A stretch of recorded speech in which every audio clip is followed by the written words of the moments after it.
কিছু কিছু মানুষ এরকম বেলজ্জাতি যে আলেমদের দেখলি পাশে যে আরো দাঁড়াই বিড়ি খায়, ধুমাটা আলেমদের দেখে দেয়।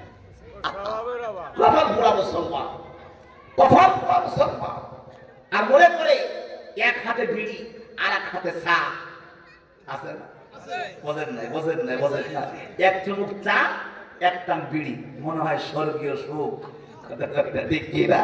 আবার আল্লাহ এমন কিছু বান্দা আছে যারা বিড়ি খাইতে খাইতে এমন সুখ খায় বাথরুমের ভিতরে যেইও খায়।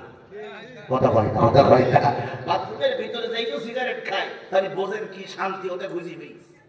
আল্লাহ সম্মানিত হাজিরিন, আমি আপনাদেরকে বলতে চাই আমাদের পরিবর্তন হতে হবে। শুরুতেই আমাদের পরিবর্তন হওয়ার আগে আমরা পরিবর্তন করব এই দেশটাকে। কি করব? একটু কথা বলেন না কেন আপনারা? এই দেশটাকে পরিবর্তন করব। কারণ বাবা যদি পরিবর্তন হয়, সন্তান এমনিতেই পরিবর্তন হয়ে যাবে।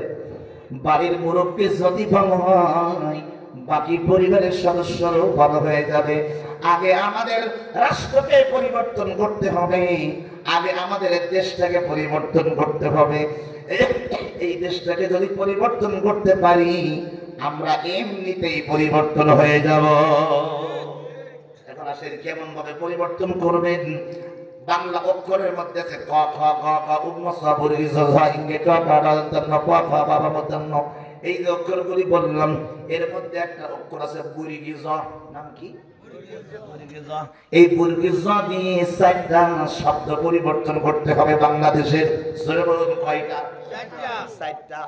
এক নম্বর হলো আমার ভাইরা, বাংলাদেশের চারটি জিনিস পরিবর্তন করতে হবে। তার এক নম্বর হলো বর্গী জ। এই বর্গী জর মধ্যে চারটি আছে, এই চার বর্গী জ পরিবর্তন করা লাগবে। প্রথম বর্গী জ হলো এই বাংলাদেশের জমিন থেকে জাতীয় স্লোগান জয় বাংলা। কথা হয় না? জাতীয় স্লোগান জয় বাংলা। সেই রাসাব দীর্ঘ 16 বছরে সংবিধানের মধ্যে আইন করে দিয়ে গেছে, সংবিধানের মধ্যে আইন করে গেছে মুসলমানদের জাতীয় স্লোগান নাকি জয় বাংলা। অথচ এই আল্লাহর কোরআন যখন আমি খুঁজেছি, আল্লাহর কোরআনের মধ্যে আমি পেয়েছি মুসলমানদের জাতীয় স্লোগান জয় বাংলা নয়। কোরআনুল কারীমে 29 নম্বর পারা 17 নম্বর পৃষ্ঠা সূরাতুল মুদ্দাসসির আয়াত নম্বর 2 এবং 3। একটু জোরে বলেন না আল্লাহু আকবার। আল্লাহ রাব্বি বলে আইয়ুহাল মুদ্দাসসির কুম ফাআনজির ওয়া রাব্বাকা ফাকাব্বির। জোরে বলেন আল্লাহু আকবার।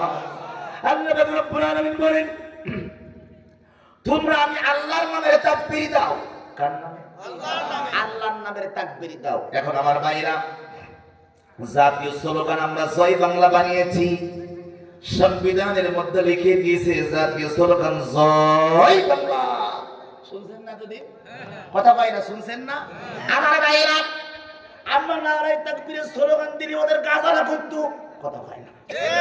আমরা যদি টুপিওয়ালারা দাড়িওয়ালারা রাস্তার মধ্যে যাইয়া আমরা যদি নারায়ে তাকবীরের স্লোগান দিতাম, লিল্লাহি তাকবীরের স্লোগান দিতাম, তখন আমাদেরকে বলতো জঙ্গি, আমাদেরকে বলতো মৌলবাদ, আমাদেরকে বলতো সন্ত্রাস, আমাদেরকে বলতো রাজাকার। কথা বল না কেন?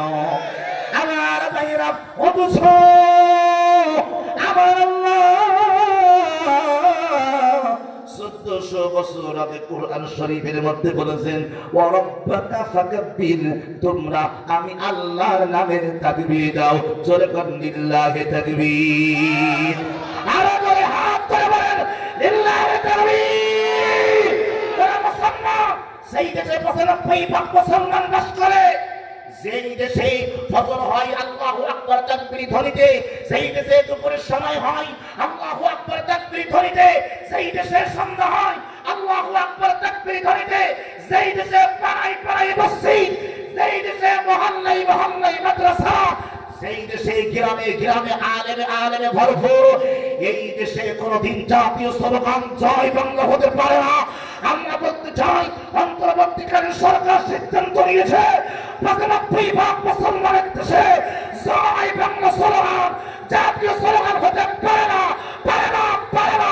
মুসলমানদের স্লোগান হবে ইল্লাহে ইল্লাহে তাকবীর, ইল্লাহে তাকবীর।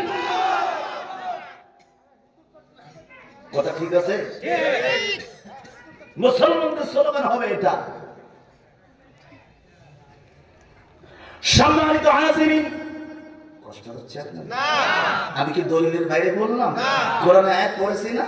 হ্যাঁ বুঝবেন। আমি তাফসীর দিয়ে বলবো, কোরআন দিয়ে বলবো। আর যদি বলতে না পারি শেষ করে দেবো। কথা কই না, ঠিক কি না? বলতে না পারলে বলবো না, কিন্তু যেটা বলবো ওটা কোরআন দিয়ে বলবো। কথা